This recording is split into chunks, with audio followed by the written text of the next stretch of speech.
Olá, meus amigos. Estamos ao vivo aqui, esperando o nosso deputado Bruno Souza, que vai nos dar a satisfação de participar aqui para comentar sobre o papel do vereador e o quão ele deve ser importante para promover a liberdade, lutar pelas boas ideias dentro da Câmara Municipal, né? O Bruno já foi vereador por Florianópolis, depois ele foi eleito deputado estadual.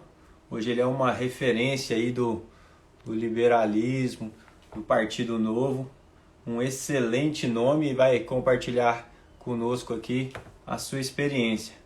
Para quem está entrando aí, grande Pedrinho, meu amigo, todos vocês aí que quiserem compartilhar aí essa live com os amigos para não perder essa oportunidade, podem mandar aqui nesse aviãozinho aqui, convidando outras pessoas. Tem uma caixinha de perguntas também, que vocês podem ficar à vontade para fazer perguntas.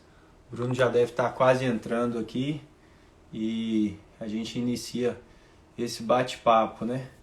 Vamos falar de muitas coisas interessantes, tanto da atualidade quanto da experiência da larga experiência dele na Câmara Municipal e agora na Assembleia Legislativa de Santa Catarina. Assim que ele entrar aqui, a gente inicia o debate.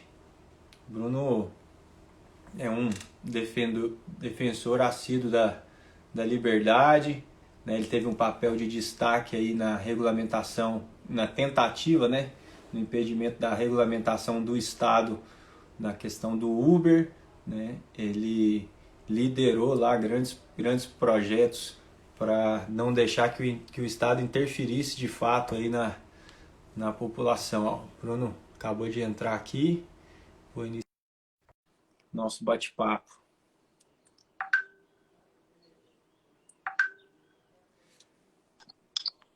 Grande Bruno, satisfação Opa! tê-lo conosco aqui. Muito obrigado aí pela oportunidade da gente poder partilhar essas ideias. Eu quero te dizer de imediato que é uma honra falar com você. Você é uma referência para todos nós, não só do Partido Novo, mas como alguém do Legislativo, um homem público. Eu falo sempre, gente, acompanhe o Bruno. O entusiasmo com que ele trabalha, com que ele promove e defende as suas ideias é realmente assim animador. Quero agradecer de imediato o Christian, o pessoal do seu gabinete, tão competente quanto vocês. Não é à toa que eles estão trabalhando com vocês. E obrigado mais uma vez. Para quem eu fiz uma breve apresentação aqui, o Bruno foi vereador, depois se elegeu deputado estadual por Santa Catarina e hoje defende a liberdade como ninguém lá naquela casa. Poxa, obrigado. Agradeço mesmo pelas generosas palavras. Não sei se mereço elas não, mas eu fico muito feliz pela apresentação e muito feliz de estar aqui. Peço também desculpas por ter chegado dois minutos atrasado. Eu vim correndo para casa, cara. Então, quando eu vi, eu atrasei um pouquinho, mas não foi de maldade, foi pelo trabalho mesmo. E muito obrigado pela oportunidade de estar Eu te falando. acompanhei que você estava visitando aí acho que a PM, né, tratando de segurança pública, então tá mais do que desculpado. Aliás, o Santa Catarina agradece. Imagina, eu imagino. Obrigado pela compreensão. E vamos lá, vamos conversar. Ainda mais vendo essas iniciativas agora, nós temos postulantes aí no Brasil inteiro querendo defender essas ideias da liberdade que me fascinam. Eu fico feliz da vida de conversar sobre isso. Vamos embora. Vamos embora, Bruno. Então eu vou começar, porque eu sei que a gente tem 2 compromissos aí e eu gosto de deixar você livre aí, até para quem não sabe, hoje é lançamento da candidatura do nosso querido Orlando Silva, que vai concorrer para a Prefeitura de Florianópolis. Então, independente se você não estiver em Florianópolis, não vai votar lá, se você conhece alguém, não deixe de convidá-lo hoje às 19 horas no Facebook. Você pode ser agente de mudança independente da sua geografia. Então, se conhece alguém de Florianópolis, já faz o seu contato aí às 19 horas. Bruno, para a gente começar, né? O tema da live aqui é como um vereador pode ajudar a construir mais liberdade. Estava comentando aqui com os colegas o quanto a sua atuação foi destacada na tentativa de regulamentação da Uber, né? Nós verificamos aqui, principalmente numa eleição para vereança, que as pessoas tendem a eleger pessoas do seu grupo, da sua classe, e elas não focam exatamente nas ideias, em qual valor que de fato é a premissa da sua ideia. Por exemplo, nós hoje aqui já estamos vendo para lá e para cá o candidato do Uber. Mas o candidato do Uber é uma pauta muito importante, porém, dentro das competências de um vereador, é muito pequena. Então, não pode existir o candidato do Uber. Tem que existir o candidato da livre concorrência, das liberdades, né, da livre iniciativa. E eu queria que você compartilhasse para nós como é que foi essa emblemática batalha lá e por que o vereador, com tantas outras atribuições, deve ser chamado pelas suas ideias, né? A gente tem que deixar de eleger pessoas apenas pelas suas boas intenções, mas pensar em pessoas que serão mandatários competentes. Exato. Na verdade, eu sempre defendi as ideias da liberdade e acabei, e esse exemplo dos aplicativos foi um dos exemplos onde as minhas convicções acabaram esbarrando com uma causa muito prática e uma discussão que estava em voga aqui na cidade na época. Queria-se regulamentar o Uber, na verdade queria-se proibir, né? Primeiro tentaram proibir, eu bati de frente com isso, e literalmente era uma proibição mesmo, literal. E não acabou não dando muito certo, não conseguiram, a gente fez muito barulho na época, e eu nem era vereador, isso foi quando eu estava eleito, mas não tinha assumido ainda. Mas fizemos um barulho grande e tal, e aí viram que proibir não era uma boa ideia, que a população não ia comprar esse negócio de proibição. Ato seguinte, descobriram que não precisava você dizer proibimos alguma coisa para proibir efetivamente. Basta você fazer uma regulamentação que ninguém consegue cumprir. E foi exatamente isso que tentaram fazer logo que eu assumi como vereador. Criaram uma regulamentação que ninguém conseguia cumprir aqueles requisitos. Na prática, inviabilizava o serviço.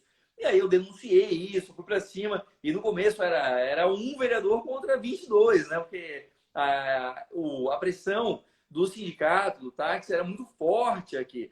E os motoristas de Uber, ainda ninguém se conhecia, era muito disperso, difuso ainda, não eram organizados naquela ocasião.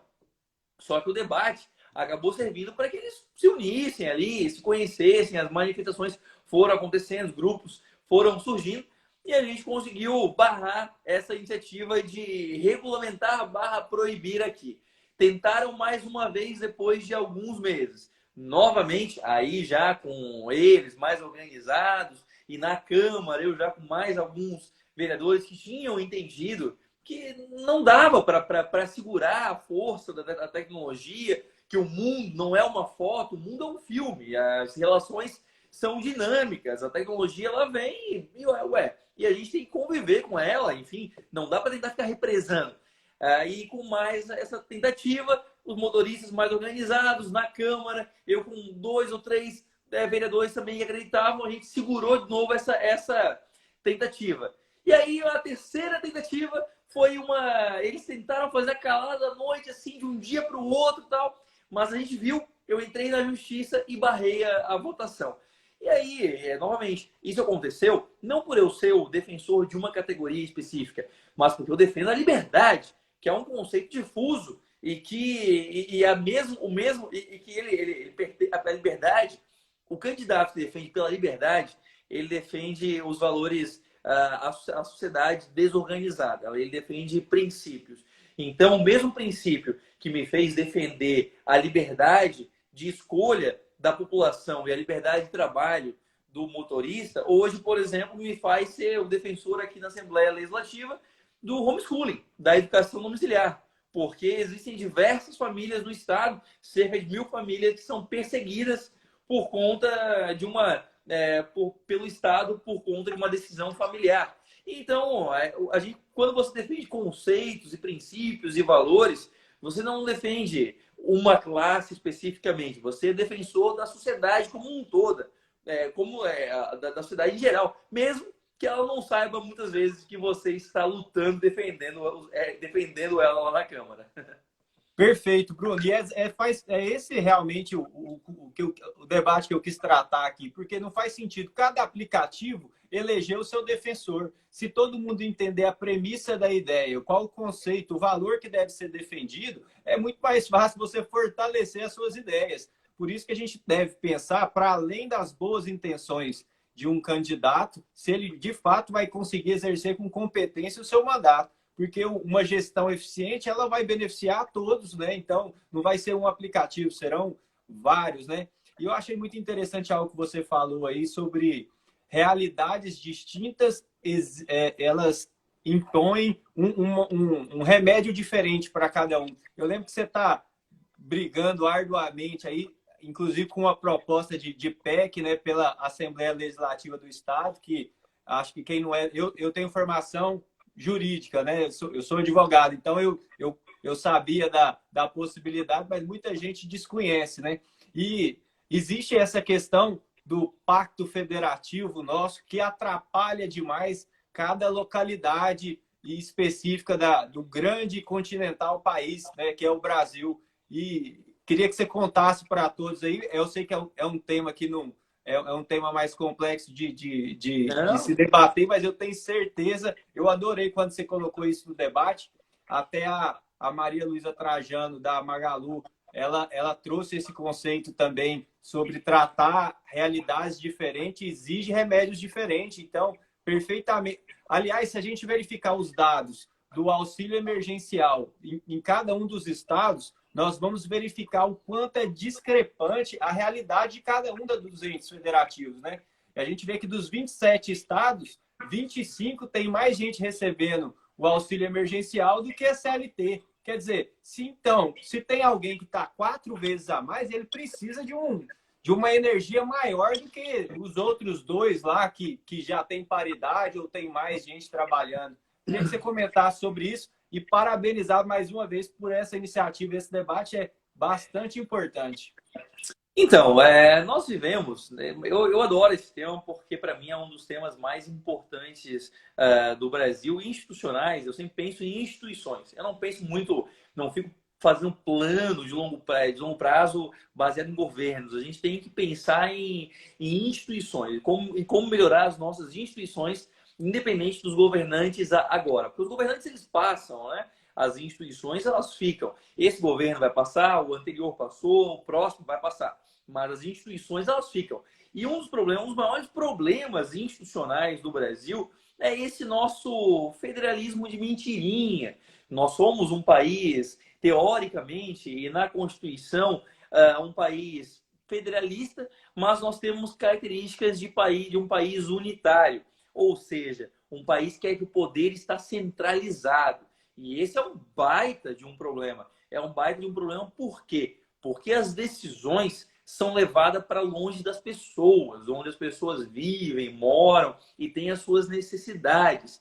E aí elas tendem, as decisões, como elas são tomadas por pessoas que na maior parte das vezes não conhecem a realidade local da onde aquela decisão irá afetar, as decisões elas tendem a ser distorcidas.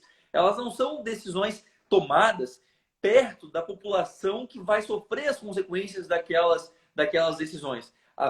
Aqui em Santa Catarina, por exemplo, nós temos 16 deputados federais de 513 lá em Brasília. Isso significa que 497 deputados que podem nem conhecer Santa Catarina tomam as decisões por Santa Catarina. Esses dias mesmo, nós tivemos um caso inusitado. Nós temos um parque aqui em Santa Catarina, o Parque de São Joaquim, é uma reserva ecológica, um parque. E aí o governo Bolsonaro colocou esse parque no programa de desestatização. Eis que cerca de 30 deputados, eles entram com um decreto legislativo para impedir essa desestatização do parque, que é excelente, aliás, que se desestatize isso. Entram com um decreto. Eu fui ver a lista dos deputados, nenhum de Santa Catarina, nenhum, todos... Dá para imaginar o partido, né? A cor do partido. Pessoal, PV e PT. E aí eles todos queriam ver um decreto contra. Ou seja, todos os deputados de Santa Catarina apoiam a medida para desestatizar o parque que fica em Santa Catarina. Daí um monte de deputados lá do Rio de Janeiro, São Paulo, sei lá onde, querem impedir o nosso estado de ter um parque concedido. Isso é um absurdo, isso é um absurdo. Além de tudo, além de tudo, tem o problema problema fiscal também, que nós temos os estados que são pagadores líquidos de impostos e os que são recebedores, né? Isso é uma distorção terrível, porque Santa Catarina, por exemplo, tem a segunda pior relação entre o que produz. Nós mandamos todo ano cerca de 66 bilhões de reais para a União e retorna para a gente cerca de 20. Então é uma distorção muito, muito grande, muito grande. E claro que isso não é bom nem para o Estado que recebe esse recurso e nem para a gente que está pagando. Porque o Estado que recebe, ao invés de ele estar sendo incentivado a criar boas instituições, de estar criando um bom governo, com responsabilidade e equilíbrio, não, ele está tendo um incentivo contrário. O incentivo que a gente está lançando para ele é o seguinte: não, pode gastar, pode torrar aqui, que vai vir dinheiro de Brasília. Não, a gente tem que incentivar os estados a serem equilibrados. E não dizer, não, pode ser desequilibrado aí, que qual é o problema, a gente traz dinheiro de Brasília aqui. Então a gente vive nessa distorção, isso vai gerando um monte de decisão errada. A gente acaba afetando muito uma coisa que os Estados Unidos têm e que é muito importante. Lá eles têm 50 estados, e se um estado promove uma política pública, aprova na sua assembleia uma política pública, uma lei, e que é diferente dos outros, nós vamos poder, daqui a 2 anos, 3 anos, medir os resultados e comparar com os outros estados. Ou seja, a gente tem uma concorrência legislativa e as pessoas podem olhar, olha, essa medida aqui que eles adotaram é interessante. Aqui não se adotou e os resultados foram outros. E aqui no Brasil não dá. Uma decisão ruim tomada em Brasília afeta todos os estados igualmente. A gente não pode ver se Santa Catarina funciona, o Paraná não tentou, os resultados foram outros. A gente não tem. É errado para todo mundo.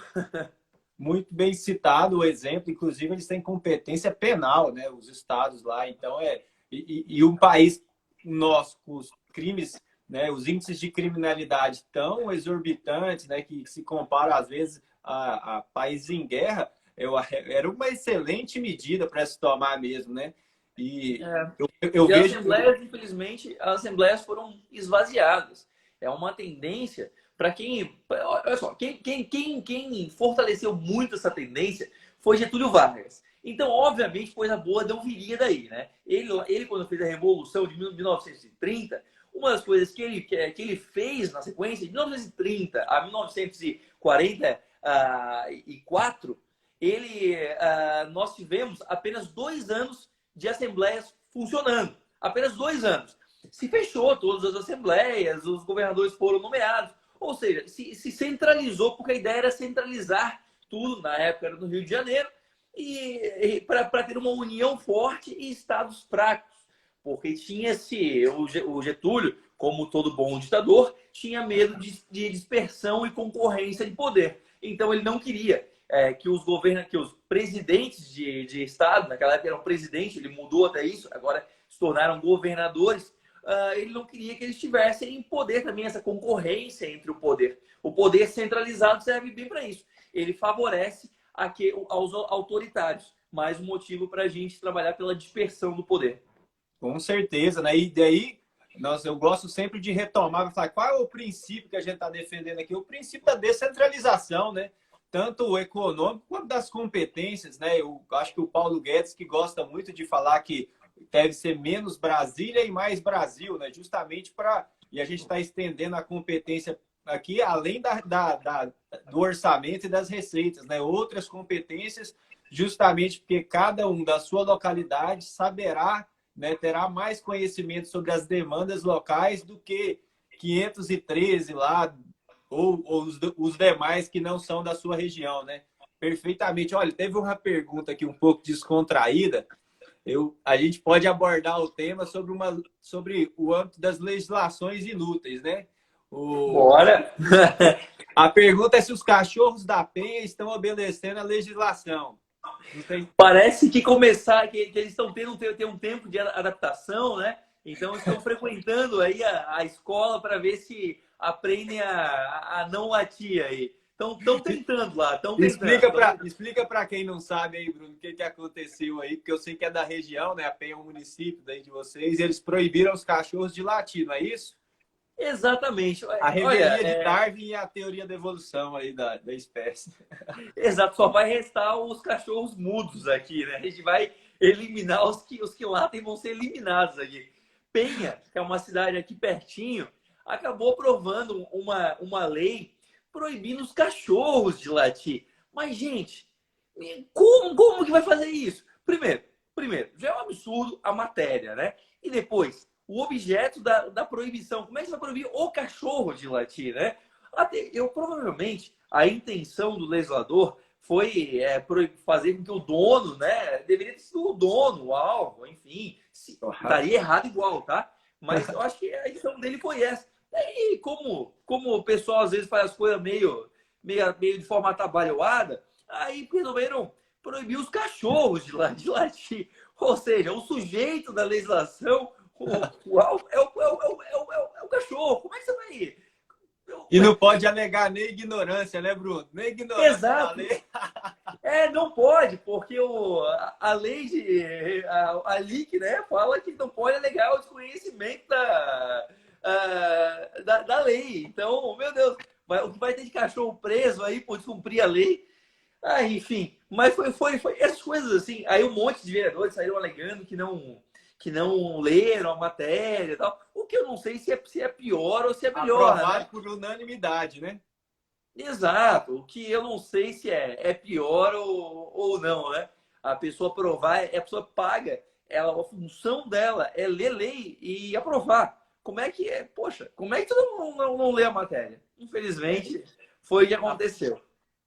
A produção de leis inúteis, né? A gente precisa parar imediatamente essa fábrica, porque aí os membros do Legislativo se ocuparão com demandas mais importantes. Não que propor lei não seja importante, mas leis interessantes é que, de fato, vão trazer alguma eficiência para a administração, né? Então, geralmente se mede a competência de algum legislador pela quantidade de leis que ele aprova. Conta para a gente aí como é que foi ser voz aí em minoria, né? Eu acho que nas duas casas você enfrenta essa dificuldade, né? Houve uma outra pergunta aqui sobre quais outras funções do legislador. Então, se você quiser abordar esses dois temas, o fato de ser minoria e as outras funções primordiais aí de um legislador, pode ser nesse sentido. Então, gente, eu tenho uma frase do Bismarck que é muito verdadeiro, né? Que é sobre leis e salsichas, é melhor nem ver como elas são feitas. Eu fui ver como é que as leis são feitas. E eu fui ver as salsichas, viu? Desculpa te interromper, mas eu tinha um cliente com fábricas e as salsichas são tranquilas. Lei é mais difícil. Lei eu acho pior, cara. Lei é pior. E lei é aquela coisa, né? O Marquês de Maricá dizia que as leis complicam quando se multiplicam.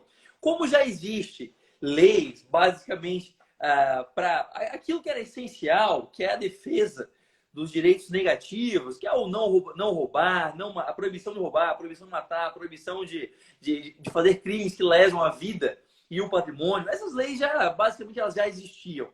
E o problema é que como essas leis, a maior parte delas, elas já estão lá estabelecidas e existe uma pressão ainda no Brasil pelo legislador produtivo que produz leis. Nós avaliamos ainda, olha, aquele lá foi o que mais propôs lei. A gente tem essa mania ainda é avaliado assim, não por nós que já entendemos isso, né? Não por quem está nos assistindo, mas muita gente ainda avalia assim. Então, como as leis que são as leis necessárias já foram feitas, a tendência é que se criem leis cada vez mais duvidosas, né? Digamos assim, para ser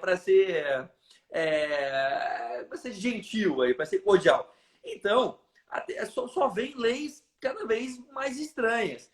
Quando eu assumi em 2017, era assim. Agora, quando os vereadores assumirem em 2021, a tendência é piorar. E assim, no Brasil, ideia ruim é contagioso. Se espalha mais que Covid. Então, alguém aprova uma lei aqui em Florianópolis, esse negócio chega aí antes que tu possa imaginar. O negócio vai que vai.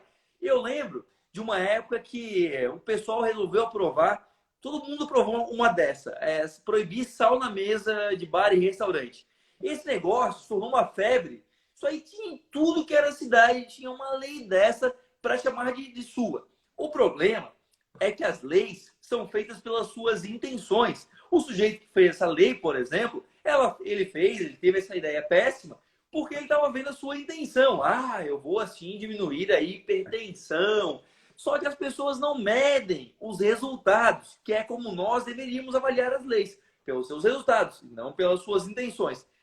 Dito isso, o que começou a acontecer foi que as pessoas, essa lei icônica, começaram a pendurar o sal no teto do restaurante, garçom levava o sal no bolso, chegava na mesa, pô, vai um salzinho aí. E aí as pessoas foram se adaptando. Por quê? Porque as pessoas queriam o sal na salada. E elas estão certas. Não tem nada que vereador querer proibir elas de botar sal na salada delas.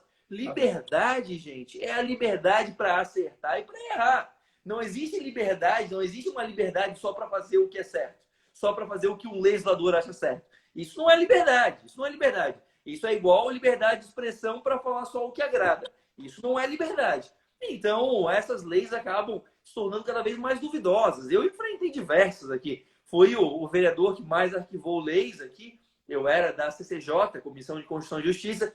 Arquivei quase 100 projetos de lei, o que eu me orgulho muito de ter feito. E aí dos mais diversos, né? Desde lei que proibia médico de ter letra ilegível. Como é que você vai ver isso, gente? Como é que você vai fiscalizar isso? Você imagina o médico, tá lá escrevendo a sua receita, de repente ele dá uma bobeada e sabe o quê? Vai aparecer um fiscal de trás do biombo, assim, peguei você! Isso não acontece, gente. E eu lembro da última lei, eu lembro até hoje, da última lei que eu dei o parecer negativo, que era uma lei que proibia o finning em Florianópolis. Vocês sabem o que é finning?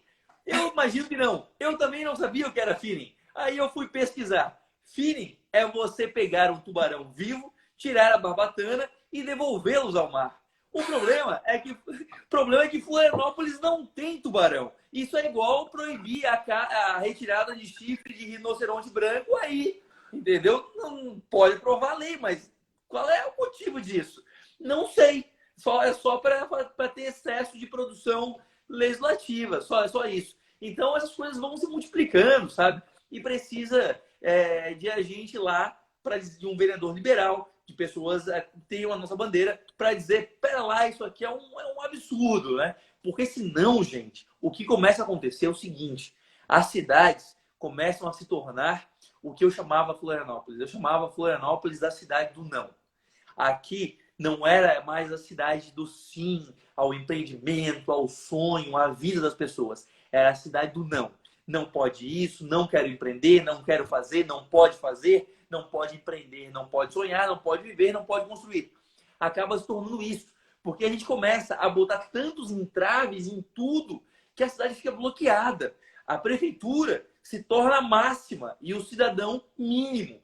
Então a gente começa a ter o nosso espaço de vida tolhido. Para tudo. Para viver, empreender, construir, qualquer coisa, você vai ter uma bobagem te impedindo. Para mim foi muito triste um dia que eu fui conversar com um empreendedor, eu era vereador ainda, e ele cancelou saiu da mídia que ele cancelou o investimento dele, que era enorme aqui na cidade. E eu vou falar com ele. Ele falou para mim, Bruno, Florianópolis é uma cidade onde não, cara. Florianópolis não quer o meu empreendimento, não quer o meu investimento. Eu vou para outra cidade que a demanda é menor, mas lá eu sou bem-vindo. Então esse tipo de coisinha, essas leis, essas bobagens, assim, vão se tornando.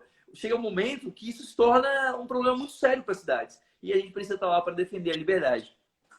Sem dúvida. E nós entramos em outra bandeira também, que eu sou um defensor nato, que gasto e burocracia é igual unha. Cresce todo dia e a gente tem que cortar com frequência, né? Então, esses entraves aí que dificultam, de fato, o desenvolvimento, que é o que gera emprego e renda, né? Então, como é que uma cidade não pode ser atrativa, não pode aproveitar as suas vocações?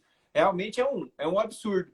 Queria destacar, já encaminhando para finalizar, porque você tem uma missão importantíssima aí, que é ajudar o próximo prefeito de Florianópolis, Orlando Silva. Queria que você falasse aí sobre a sua missão de fiscalização, né? Tanto eu lembro emblematicamente, porque eu te acompanho aí há muito tempo, já lembro de você distribuir boletos na rua para conscientizar as pessoas, mas queria que você falasse também do brilhante papel que você desempenhou na fiscalização dos gastos de Covid, como foi isso no seu estado, né? Eu lembro que o pessoal ficou falando, ai, se parar, isolar, as pessoas não vão ter o que comer, e ficaram com medo da insegurança pública, como se quem estivesse vivendo na miséria ou pobre fosse começar a assaltar. Mas a gente viu foi mais do mesmo. Os governantes é que se aproveitaram e continuaram assaltando. Então, a nossa preocupação é sempre lá em cima.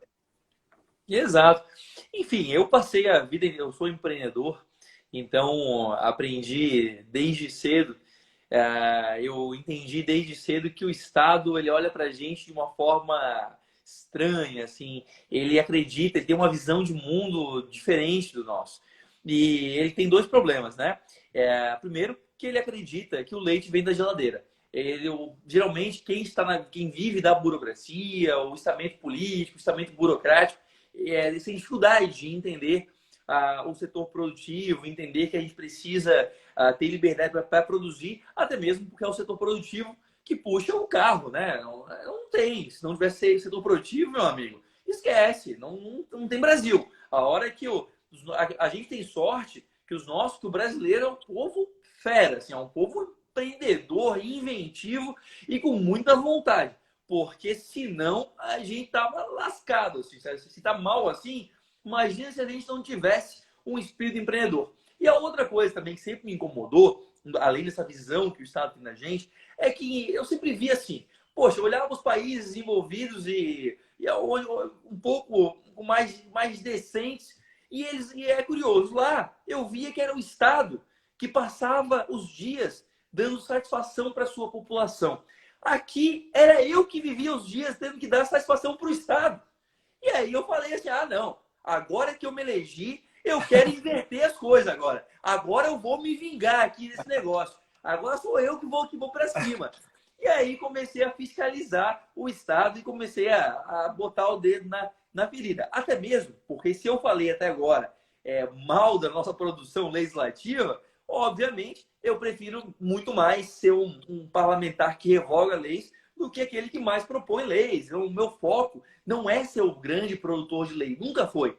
Então eu preciso valorizar os outros aspectos de um parlamentar. E a fiscalização é muito, muito ignorada nos parlamentos. E o parlamento é um órgão de essência fiscalizadora. Só que nós esquecemos isso. Por isso que eu me dedico tanto à fiscalização. E aí, tem até um coletezinho assim, que eu faço, que é engraçado, cara, que eu chego nos lugares, aquele colete, ele não é oficial, nada, mas é curioso, sabe o quê? A gente é tão acostumado ao Estado fiscalizar a gente e a gente naturalizou tanto isso que eu chego nos lugares, boto o colete, o pessoal já respeita de uma forma diferente, assim, sabe? Mas, gente, o pessoal tem medo do fiscal, assim, eu vou passando, assim, eu lembro de um dia que eu fui no Ceasa, que aí também deve ter, né, no Ceasa, e aí eu fui no Ceasa e o pessoal ia abrindo, assim, lá vem o fiscal, lá vem o fiscal. Falei, meu Deus, gente, que medo do Estado é esse, né? Que ruim isso.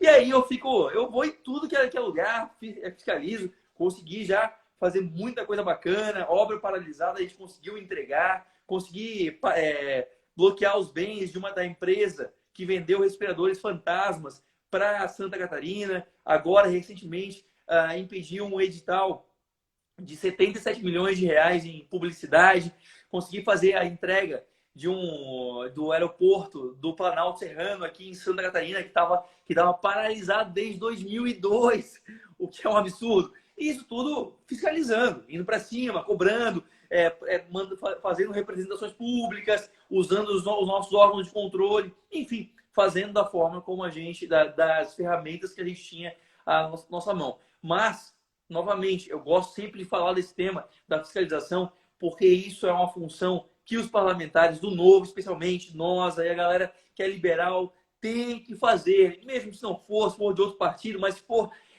tem que fazer. A gente tem que fiscalizar. Não pode dar moleza, gente. Até porque o Estado está usando o nosso dinheiro, né? Então, o mínimo que a gente pode fazer, já que o dinheiro foi tirado da gente, é ver se ele está sendo bem aplicado.